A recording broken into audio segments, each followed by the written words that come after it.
are present. We're going to have a pledge of allegiance.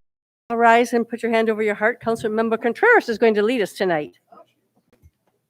Ready? Begin.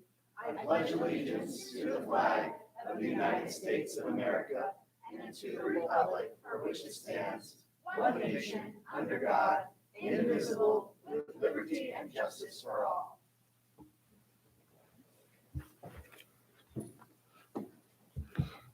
I apologize for the mask this evening. I have a bad cold and I'm protecting everybody. Well, you all got masks too. So I have the bad cold, so mine's for the cold to protect everybody up here. So in accordance with the Brown Act, I'd like to announce that as a result of convening simultaneous meetings, the members of the Buena Sanitation District will receive compensation of $147.75 for the district meeting pursuant to Buena Sanitation District Ordinance 2006-1. I'd like to remind everyone that the Vista Municipal Code requires members of the public to observe order and decorum at the meeting and to conduct themselves in a courteous manner. The ordinance was adopted to allow for public input and to facilitate city business without disruption of the meeting. Applause is appropriate for items listed under the presentation portion of the agenda only. To speak on an item on the agenda, please fill out a speaker slip with the number of the item you want to speak on and give it to the clerk, secretary, staff. Speaker slips are available at the back of the room, and speakers will have 3 minutes to address the city council. The city clerk will indicate when you have 30 seconds left to speak and when your time is up. So next is the approval of our agenda by our city manager, Patrick Johnson. Thank you, Mayor. There are no changes to the agenda. Okay, Councilmember Contreras has invited the Vista Community Clinic and Stay Club of Vista High School to provide a presentation on the tobacco retail environment in Vista. So please come to the microphone over here and present. I don't know who's presenting. Councilmember Contreras, are you?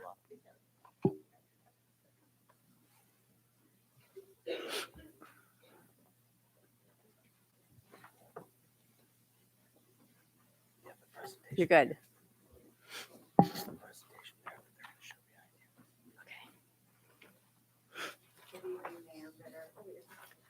I think you're on. Good evening, Mayor Ritter, Deputy Mayor Franklin, Council Members Green, Contreras, and Melendez. My name is Jennifer Gill. I'm a program manager with Vista Community Clinic's Tobacco Control Program, and I'm here with our youth advocacy group. It stands for Spreading Tobacco Awareness Youth Club at Vista High School. We've got our club president, Daisy Aguilar, and fellow member, Joe Vermillo, with us.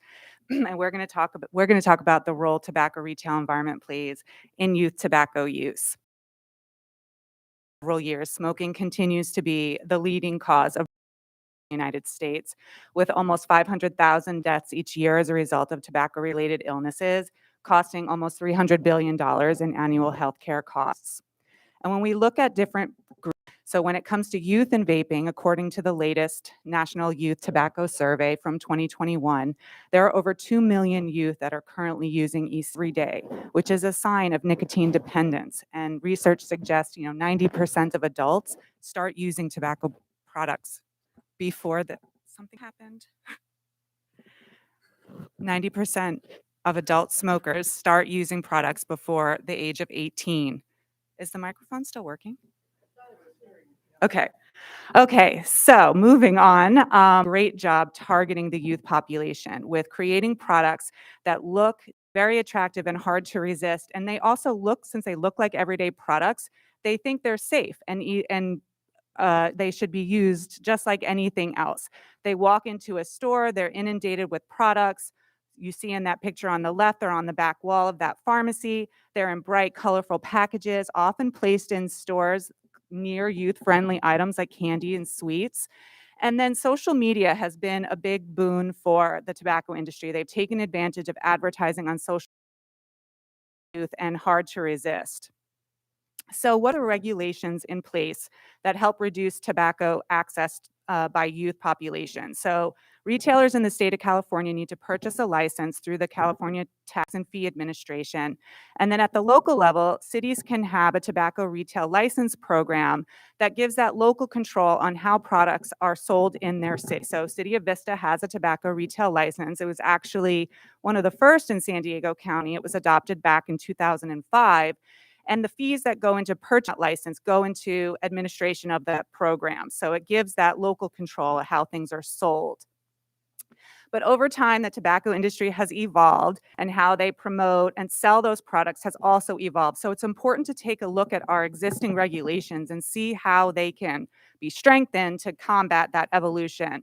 So this slide outlines ways that we can, strengthen existing regulations. So capping the number of retailers in a specific area or by population size, requiring a minimum distance between retailers or youth-friendly areas like schools or churches, and then limiting the sale of products in stores like pharmacies and other types of retailers.